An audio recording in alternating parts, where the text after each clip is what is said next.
Cerita Silat Online Channel mempersembahkan serial Pendekar Raja Wali Sakti, episode Penyair Maut, bagian 5. Siang itu matahari bersinar amat terik.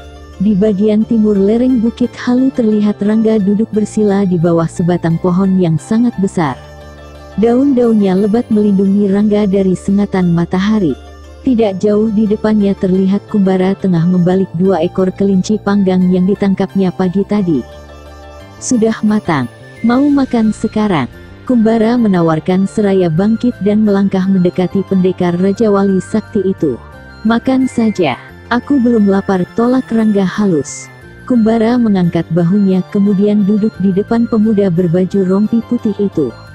Mulai dimakannya daging kelinci panggang itu, sedangkan satunya lagi diletakkan di atas daun pisang di depan Rangga. Pendekar Raja Wali Sakti itu memperhatikannya.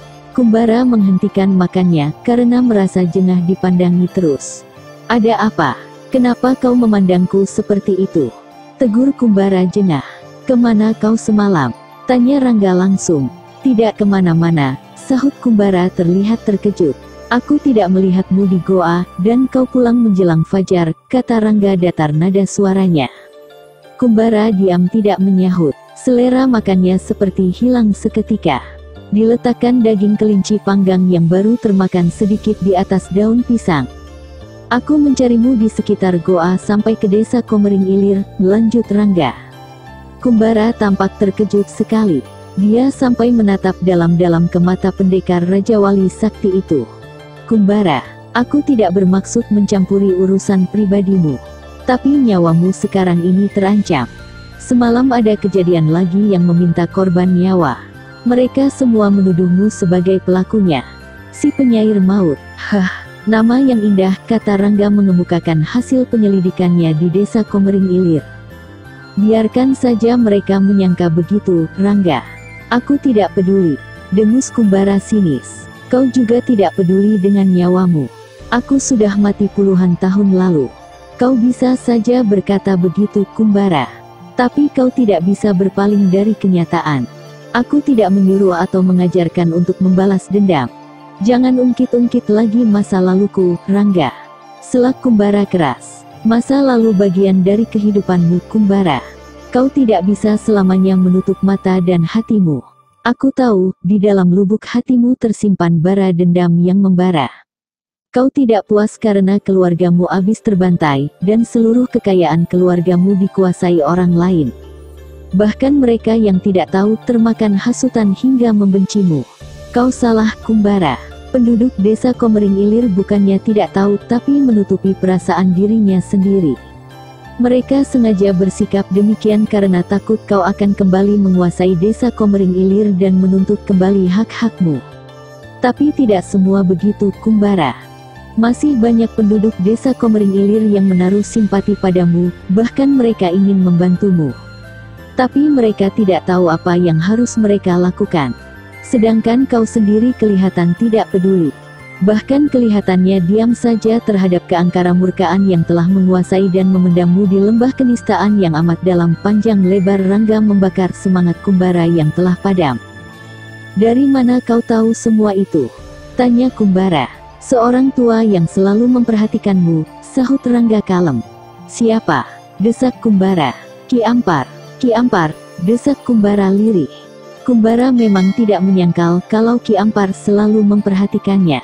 Tidak pernah Ki Ampar mengusir atau mencaci dirinya. Bahkan selalu menyuruhnya untuk bekerja dan membangkitkan semangatnya. Meskipun sikap Ki Ampar padanya terlihat kasar, tapi Kumbara bisa mengerti maksudnya. Hanya saja tidak pernah ditanggapi karena dia sudah bertekad untuk mengubur semua masa lalunya yang pahit. Dia tidak ingin menggali semua yang sudah dikuburnya dalam-dalam. Banyak yang diceritakan Ki Ampar tentang dirimu, masa lalumu, dan malapetaka yang menimpa seluruh keluargamu. Juga tentang keadaan desa Komering Ilir sekarang ini. Meskipun seorang kepala desa, tapi Ki Ampar tidak punya hak untuk mengatur desanya. Ki Ampar sendiri merasa kalau dia hanya dijadikan boneka yang hanya dapat mengikuti perintah dalang. Dia sangat mengharapkanmu, Kumbara. Juga orang-orang tua yang merana dan tertekan hidupnya. Hanya kau satu-satunya yang bisa membangun kembali desa Komering Ilir. Rangga tidak putus asa membangkitkan semangat si penyair itu. Sudahlah, Rangga. Aku hargai rasa simpatimu. Lihatlah mukaku ini. Mereka telah merusak mukaku, kata Kumbara. Dan kau diam saja, tidak berbuat sesuatu. Nada suara Rangga terdengar sinis. Mereka terlalu kuat, Rangga. Apa yang bisa dilakukan oleh seorang penyair lemah seperti aku ini? Rangga langsung diam. Memang diakui kalau Kumbara seorang laki-laki lemah yang tidak memiliki ilmu olah kanuragan sedikit pun. Selama beberapa hari ini, Kumbara memang tidak pernah menunjukkan dirinya seorang laki-laki kuat dan perkasa. Sehari-hari kerjanya hanya membuat syair dan membacakannya pada pohon, burung, tupai, atau apa saja yang bersedia mendengarkannya. Tapi Rangga tidak percaya kalau Kumbara benar-benar seorang yang lemah. Beberapa malam ini Kumbara selalu menghilang dari dalam goa tempat tinggal mereka. Bahkan Rangga pernah mencoba untuk mengetahui dengan pura-pura tidur. Tapi sialnya dia tertidur benar. Akibatnya dia tidak tahu apa yang dilakukan Kumbara pada malam hari. Seperti semalam, Rangga merasa dirinya begitu mengantuk tapi berusaha ditahan. Pendekar Raja Wali Sakti itu memang sempat tertidur beberapa saat. Tapi begitu terjaga, dia tidak lagi mendapatkan Kumbara di tempatnya. Pendekar Raja Wali Sakti itu berusaha mencari. Tapi tanpa disadari, dia mencari sampai ke desa Komering Ilir. Kebetulan malam itu terjadi peristiwa menggemparkan. Beberapa orang tewas terbunuh, bahkan Naraka dan Mandaka terluka cukup parah. Rangga memang tidak tahu persis kejadian yang sebenarnya, kalau saja tidak singgah ke rumah Ki Ampar. Dari laki-laki tua itulah semua peristiwa yang telah dan yang kini sedang terjadi dapat diketahuinya. Rangga tetap tidak percaya terhadap pengakuan Kumbara yang mengatakan keluar malam hanya untuk mencari wangsit dalam mencipta syair-syairnya. Dia sudah mengetahui kalau pembunuh misterius yang berkeliaran di malam hari itu selalu meninggalkan secarik daun lontar berisikan bait-bait syair. Sementara seluruh penduduk desa Komering Ilir hanya tahu kalau orang yang pandai membuat syair hanya Kumbara. Tidak ada orang lain yang bisa membuat syair. Dan jelas kalau semua orang pasti menyangka Kumbaralah si penyair maut yang selalu muncul pada malam hari dan meminta banyak korban nyawa. Dugaan itu semakin kuat karena mereka yang menjadi sasaran adalah anak buah Raden Gelagah. Tidak seorang penduduk pun menjadi sasaran, meskipun mereka selalu membenci dan mengusir Kumbara. Keanehan inilah yang menjadi beban pertanyaan pendekar Raja Wali Sakti. Dan keanehan itu semakin jelas setelah Rangga bertemu dengan Ki Ampar. Dari kepala desa Komering Ilir itulah dia tahu latar belakang kehidupan Kumbara. Rangga tidak dapat menyalahkan Kumbara jika ingin membalas dendam. Sebab rumah yang ditempati Raden Gelagah sebenarnya milik Kumbara. Dialah pewaris tunggal dari saudagar kaya yang menguasai hampir seluruh desa ini. Sedangkan kedatangan Raden Gelagah yang mengaku putra saudagar itu sebenarnya bohong belaka. Raden Gelagah sebenarnya adalah musuh besarnya. Kumbara sengaja dicampakkan dengan disebarkannya fitnah keji agar seluruh penduduk desa Komering Ilir membenci si penyair itu. Tapi semua perbuatan Raden Gelagah diketahui oleh Ki Ampar. Raden Gelagah sengaja memberi kedudukan kepada laki-laki tua itu agar tidak membocorkan rahasianya. Malam ini Rangga sengaja datang ke desa Komering Ilir dan menginap di rumah Ki Ampar. Ingin dibuktikan siapa si penyair maut itu sesungguhnya. Kumbara, atau orang lain yang mungkin saja memanfaatkan situasi ini. Entah untuk maksud apa. Yang jelas, Rangga sudah bertekad untuk membongkar semuanya malam ini juga. Bagusnya, rencana itu didukung penuh oleh Ki Ampar, yang memang sudah muak dengan tingkah Raden Gelagah yang semakin merajalela saja. Bahkan kini telah menguasai desa-desa lain yang bertetangga dengan desa Komering Ilir. Kelihatannya malam ini tidak akan terjadi sesuatu, dan Rangga, kata Ki Ampar yang menemani. Mungkin. Ini sudah hampir tengah malam, sahut Rangga tidak lepas mengamati keadaan di luar dari celah jendela. Apakah Kumbara tahu kalau kau sengaja datang ke sini? Tanya Ki Ampar. Tidak, tadi aku hanya bilang akan pergi ke desa seberang sungai, sahut Rangga. Masalahnya, kalau ku bilang akan membeli bekal makanan di sini, dia pasti tidak mau makan. Kasihan anak itu. Seumur hidupnya selalu menderita, desah Ki Ampar bergumam. Ya, kalau saja dia mempelajari ilmu olah kanuragan, pasti tidak akan begitu, Rangga jadi ikut bergumam. Heran juga kenapa dia justru mempelajari syair-syair. Memang hanya itu yang ditinggalkan orang tuanya. Rangga memalingkan mukanya menatap Ki Ampar yang duduk di samping kanannya. Orang tuanya sebetulnya baik, dia mengerti dengan bakat Kumbara yang suka akan syair. Sejak kecil, sampai berusia 10 tahun, Kumbara selalu mempelajari buku-buku sastra. Sedikit pun dia tidak tertarik pada ilmu olah kanuragan. Sampai terjadi musibah itu, Rangga ingin kejelasan. Ya. Sampai seluruh keluarganya terbunuh oleh Raden Gelagah, Kumbara tetap tidak berminat mempelajari ilmu olah kanuragan. Malah semakin giat menekuni sastra, dan mampu menciptakan syair. Aneh juga, ya, gumam Rangga pelan. Kembali diperhatikannya keadaan di luar. Manusia memang tidak ada yang sama, dan Rangga. Memang, begitu juga dengan kehidupan ini. Desa Komering Ilir yang semula tenang dan damai, berubah kacau terselimut hawa kematian. Semua itu terjadi sejak Raden Gelagah muncul. Rangga diam, matanya tidak berkedip mengintip keluar. Orang-orang yang mencoba menentangnya selalu dibunuh.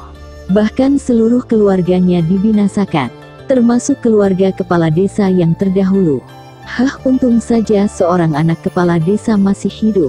Kini dia diasuh oleh neneknya yang tinggal di desa seberang sungai.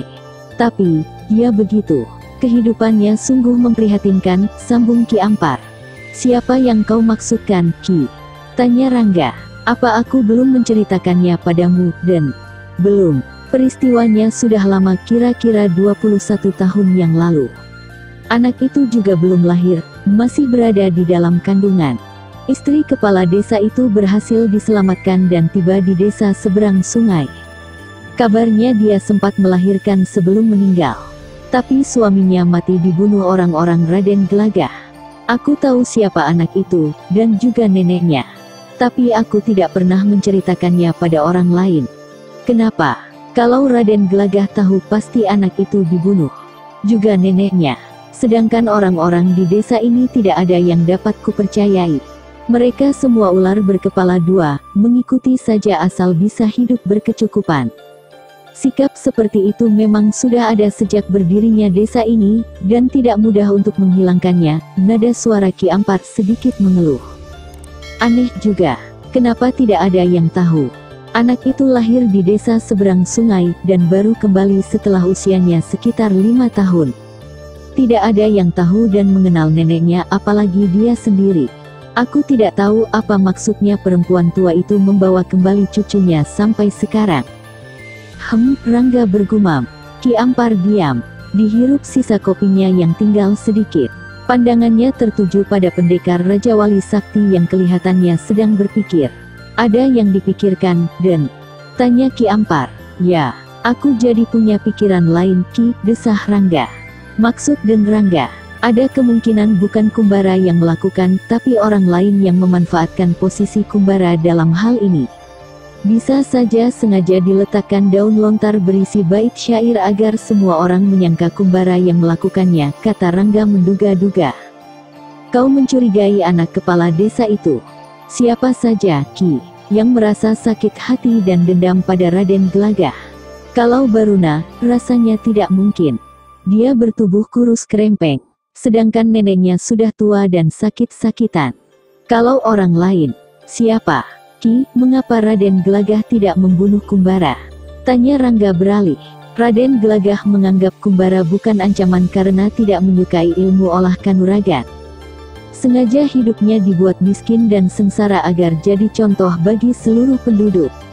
Siapa yang membangkang, nasib keturunannya akan sama dengan Kumbara. Terhina, papa, dan tidak berdaya. Hebat, cerdik juga dia, gumam Rangga mendesis. Itulah sebabnya, mengapa seluruh penduduk desa Komering Ilir ini tidak ada yang berani dan menuruti saja perintah Raden Gelagah. Bahkan menganggap Kumbara sebagai pembawa sial dan bencana yang harus disingkirkan. Dan yang pasti, semua itu ulah Raden Gelagah, bukan? Benar, Den. Memang anak buah Raden Gelagahlah yang meniupkan kabar bohong tentang Kumbara yang dikatakan sebagai si penyair pembawa bencana. Hebat. Rangga menggeleng-gelengkan kepalanya. Tiba-tiba saja mereka dikejutkan oleh suara teriakan melengking tinggi. Dan beberapa saat kemudian, terdengar suara pertarungan. Rumah Ki Ampar memang tidak berapa jauh dari bangunan besar bagai istana itu. Rangga yang memperhatikan keluar langsung dapat melihat sebuah bayangan hitam berkelebat cepat. Namun suara pertarungan berhenti, disusul suara-suara bernada memerintah. "Aku pergi dulu Ki," kata Rangga cepat-cepat. "Hati-hati, Den." Rangga segera melompat ke pintu. Sebentar diintipnya keadaan di luar, kemudian melesat cepat. Sekejap saja bayangan tubuhnya sudah lenyap. Ki Ampar bergegas menutup pintu rumahnya kembali. Ilmu meringankan tubuh pendekar Raja Wali Sakti memang sempurna sekali. Dia berlompatan bagaikan kilat, sehingga sukar diikuti mata biasa. Hanya bayangannya saja yang berkelebat seperti hantu. Pandangannya tidak lepas ke arah sosok hitam yang berkelebatan menyelinap di tempat-tempat gelap. "Berhenti!" Rangga terkejut ketika mendengar bentakan keras menggelegar. Dan orang berbaju serba hitam itu berhenti seketika. Saat itu juga berkelebat sebuah bayangan hijau yang langsung menghadang orang berbaju serba hitam itu. Wajahnya cukup tampan. Bentuk tubuhnya pun sangat bagus, tegap dan berisi. "Raden Gelagah, rupanya kau tidak sabaran ingin cepat-cepat ke neraka juga," kata orang berbaju hitam itu sinis. Sementara Rangga sudah berlindung di atas dahan pohon dengan jarak yang cukup terlindung. Dengan mengerahkan ilmu tatar netra, dan ilmu pembeda gerak dan suara, dapat terlihat serta terdengar jelas semua percakapan dan kejadian di depannya. Rangga agak berkerut juga melihat orang berbaju hitam itu. Suaranya terdengar berat dan besar, seperti dibuat-buat. Sedangkan bentuk tubuhnya begitu kecil, dan bisa dikatakan kurus. Seperti bukan tubuh seorang laki-laki. Tapi dari suaranya, jelas kalau dia laki-laki.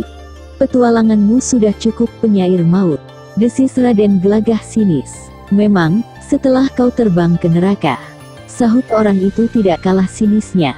"Kita lihat siapa yang masih bisa tertawa esok pagi." Setelah berkata demikian, Raden Gelagah segera membuka jurus. Sedangkan orang berbaju hitam itu masih kelihatan tenang, tidak bergeming sedikit pun. "Hiya!" Sambil berteriak keras, Raden Gelagah melompat mengirimkan jurus-jurus mautnya. Orang berbaju hitam itu mengegoskan tubuhnya sedikit ke samping menghindari serangan Raden Gelagah. Dan dengan cepat disodokkan tangannya ke arah lambung. Tapi Raden Gelagah bisa menghindarinya dengan mudah. Mereka langsung terlibat dalam pertempuran sengit. Masing-masing menyerang dengan jurus-jurus mautnya. Pertarungan berjalan cepat dan tanpa menggunakan senjata satupun. Namun begitu, sedikit kelengahan saja bisa berakibat fatal. Sementara di tempat yang cukup tersembunyi, Rangga memperhatikan jalannya pertarungan dengan mata tidak berkedip. Pertarungan berjalan semakin sengit, jurus-jurus dilalui cepat. Raden Gelagah mencabut senjatanya, tepat pada jurus ke-30. Sedangkan orang berbaju hitam itu masih tetap bertangan kosong. Kelihatannya dia tidak membawa sepucuk senjata pun. Terlalu berbahaya kalau dia tidak menggunakan senjata juga, gumam Rangga dalam persembunyiannya. Dan dugaan pendekar Raja Wali Sakti memang terbukti.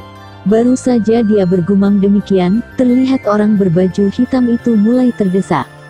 Dan pada satu serangan berikut, ujung pedang Raden Gelagah meluruk cepat ke arah dada, setelah tendangannya berhasil mendarat di tubuh orang berbaju hitam itu. "Celaka!" desis Rangga. Tapi yang terjadi sungguh mengejutkan. Orang berbaju hitam itu mengangkat tangan kanannya cepat. Maka dari balik lengan bajunya keluar sepucuk senjata berbentuk pedang pendek tipis. Langsung diputarnya pedang itu untuk melindungi dadanya. Terang, Raden Gelagah tersentak kaget, kontan melompat mundur 2 tindak ke belakang. Sedangkan orang berbaju hitam itu pun melompat 2 tindak ke belakang. Rupanya benturan senjata bertenaga dalam cukup tinggi, membuat tangan mereka seperti kaku. Kini mereka berdiri tegak, seakan-akan hendak mengukur tingginya tingkatan kepandaian masing-masing. Pada saat itu, Terdengar derap kaki kuda dipacu cepat, tidak berapa lama berselang muncul sekitar 50 orang berkuda dari 4 jurusan. Mereka serentak mengepung dan menghunus senjata masing-masing. Hahaha, Raden Gelagah tertawa terbahak-bahak. Orang-orang yang baru saja berdatangan itu langsung berlompatan dan mengepung orang berbaju hitam. Di antara mereka terlihat 4 bersaudara kepercayaan Raden Gelagah. Orang berbaju serba hitam itu memutar tubuhnya perlahan-lahan. Tatapan matanya tajam memperhatikan orang-orang di sekitarnya. Sementara Rangga memperhatikan, ia merasa iba melihat orang berbaju hitam itu tidak mempunyai peluang untuk dapat menerobos kepungan rapat itu. Tapi Rangga tetap diam, tidak ingin ikut campur dulu. Dia ingin mengetahui tindakan orang berbaju hitam itu.